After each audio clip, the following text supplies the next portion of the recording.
ka-vloggers! We're gonna color our hair today! Gamit! So we're using L'Oreal Preference. The shade is light amber brown. Ang lalagyan ko lang ngayong aking mga ends. So this is the... What's this? Developer color at ito yung conditioner. You just need to mix them up, put it in your hair, that's it. Put a hole on the trash bag. And then you put your head, put your big head, that's it.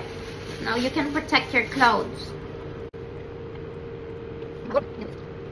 Ipakapin siya na gloves. Need to wear gloves.